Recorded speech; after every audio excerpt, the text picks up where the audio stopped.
Assalamualaikum warahmatullahi wabarakatuh. Hamdan wa syukran lillah, salatan wa salaman ala rasulillahi, amma ba'd. Hadirin rahimani wa rahimakumullah.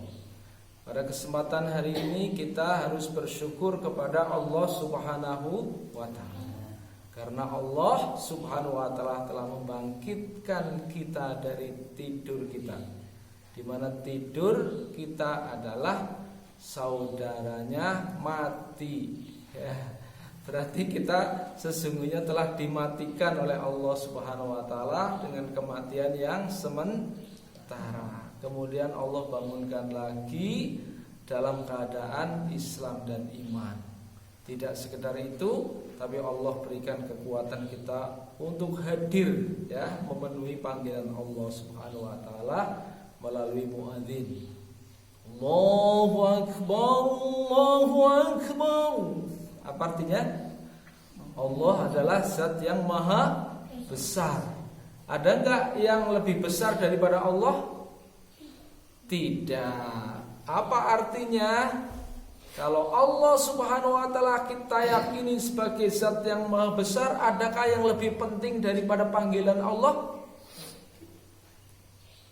Adakah yang lebih penting daripada panggilan Allah? Tidak, ya. Panggilan Allah dibandingkan dengan ngantuk, ya, panggilan Allah lebih besar, maka hilanglah rasa kantuk, ya kan?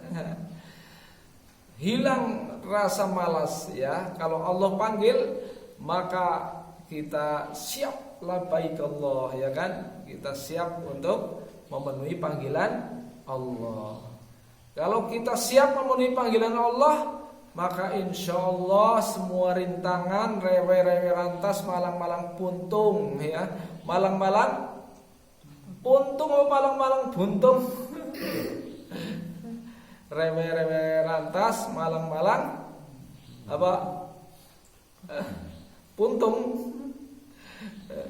Ya, artinya apa? Apapun yang terjadi kita singkirkan untuk memenuhi panggilan Allah Subhanahu wa ta'ala. Ya, bagus. Hadirin rahimani wa rahimakumullah. Maka sekarang pada saatnya setelah kita tanamkan niat yang kuat, ya, untuk menghafalkan Al-Qur'an, maka kita susun strateginya, ya. Karena apa? Karena setiap sesuatu itu untuk meraihnya diperlukan apa? Strategi, ya, diperlukan cara, ya. Nanti akan saya berikan 3 tip, 3 strategi. Untuk pagi ini strategi 1 aja, ya. Yang pertama, bagaimana caranya menghafal Quran dengan mudah supaya Anda tidak kena beban, ya. Enjoy, tidak terasa, gitu ya. Pengen ya menghafalkan Quran tapi tidak merasa beban, tapi nikmat, ya, tidak terasa. Nah, itu penting sekali, ya. Pertama-tama adalah strategi dengan pola bilangan berulang. Waduh, apa itu ya? Strategi dengan pola bilangan berulang. Loh, kok kayak matematika, ya? Ya, pola bilangan berulang, ya. Misalnya kalau kita menghafalkan ayat yang pertama, ya, maka diulang, ya, beberapa kali. Ada yang 10 kali, ada yang 15 kali, ada yang 20 kali, ya. Silahkan dicoba, semakin sering diulang, ya. Katakanlah misalnya ambil posisi 1 ayat diulang 20 kali. Misalnya Alif Lam Mim.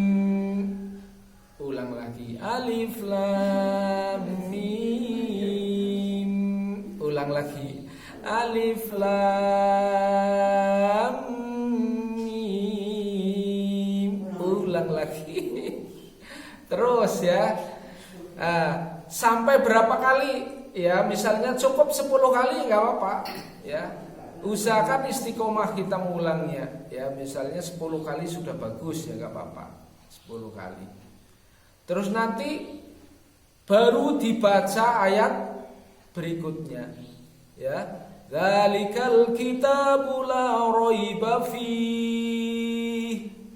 Dzalikal kitabu la raiba fih. Terus diulangi sampai berapa? Ya, misalnya Anda tetapkan 10 kali dulu ya nggak apa-apa ya, 10 kali. Kemudian setelah diulangi 10 kali, jangan beranjak ayat yang ketiga ya, tapi gandengkan ayat yang pertama dengan ayat yang kedua ya. Jadi jangan langsung ayat ketiga, tapi gandengkan ayat pertama dengan ayat kedua. Tujuannya apa? Tujuannya supaya ketika kita hafal ayat pertama tidak gedandapan. Ayat keduanya apa ya? Ya. Sering gak terjadi seperti itu? Ketika ayat pertama yang sudah kita hafal, kemudian untuk ayat berikutnya lupa. Apa penyebabnya? Karena ketika menghafal itu tidak digandeng. Jadi ulangi dari alif lam mim, dzalikal kitabu la raiba fih. Ngulanginya alif lam mim, dzalikal kitabu la raiba fih. Begitu ya. Jadi untuk menambahkan ayat yang ketiga, ayat yang pertama dan kedua digandengkan dulu. Maka ini menjadi pola bilangan berulang. Misalnya 10 berarti ayat 1 10 kali, 1 sampai 10. Kemudian 2 sampai 10. Kemudian 1 2 sampai 10 ya. Ini namanya pola bilangan berulang. Bisa dipahami ini? Ya. Jadi nanti coba dipraktekkan dulu strategi pertama. Cara menghafal Quran seperti itu. Nah, sebelumnya atau pada proses pengulangan Anda bisa menguatkan ya dengan melihat artinya dulu ya. Dilihat artinya, kemudian dipraktekkan. Ya, dipraktekkan. Jadi begitu. Kemudian yang kedua strateginya, kalian ya itu punya potensi sendiri-sendiri yang berbeda-beda. Ya, mungkin Ikram beda dengan Ashraf, beda dengan Mumtaz misalnya. Bedanya di mana? Ada ya orang yang mudah sekali terkesan dengan informasi yang dibaca. Ada orang yang mudah terkesan, bahkan lebih mudah terkesan dengan informasi yang didengar. Tapi ada juga orang yang mudah mendapatkan informasi atau terkesan informasi apabila Anda melakukan gerakan-gerakan. Ya, ini nanti jadi tipe ya. Misalnya orang yang mudah mendapatkan informasi ya, mengingat informasi dari apa yang dibaca, dari apa yang dilihat ya. Ini namanya tipe belajarnya adalah tipe belajar visual. Maka untuk anak yang tipe belajar visual, maka perhatikan halamannya itu, kalau perlu warna tulisannya itu, letak-letak ayatnya ya, itu memudahkan untuk dibayangkan ya. Paham ya, ini tipe belajar apa? Visual ya. Tipe belajar visual anak yang ketika belajar dia mudah terkesan dengan melihat. Jadi akan mudah terbayangkan, ini halaman apa, tulisannya bagaimana, warna tulisannya apa, hurufnya bagaimana. Itu namanya tipe belajar visual. Pada tipe belajar visual ini, maka gunakanlah Al-Quran standar, ya, Al-Quran yang ajeg, Al-Quran itu saja tetap, jangan ganti-ganti, ya. Jadi jangan pernah mengganti mushaf Al-Quran yang kita pakai. Dari pertama harus itu. Pokoknya jangan ganti-ganti. Paling kalau terpaksa ganti adalah ganti Quran yang standarnya sama, ya. Itu ya, tipe belajar visual, dia akan mengingat-ingat daripada mushafnya itu. Oke? Ya. Kemudian yang ketiga adalah diaplikasikan.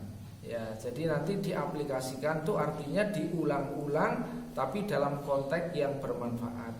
Misalnya adalah waktu sholat sunnah, itu ya, digunakan di dalam sholat sunnah. Oke, itu dulu pelajaran kita hari ini. Semoga Allah memberikan kemudahan kepada kita untuk menghafal Quran. Yang mendengar untung, yang bicara untung, ya. Tapi yang paling untung yang mempraktikkan kita sama-sama, insyaallah ya. Terima kasih atas perhatian, mohon maaf atas kurangan. Billahi taufiq wal hidayah. Wassalamualaikum warahmatullahi wabarakatuh.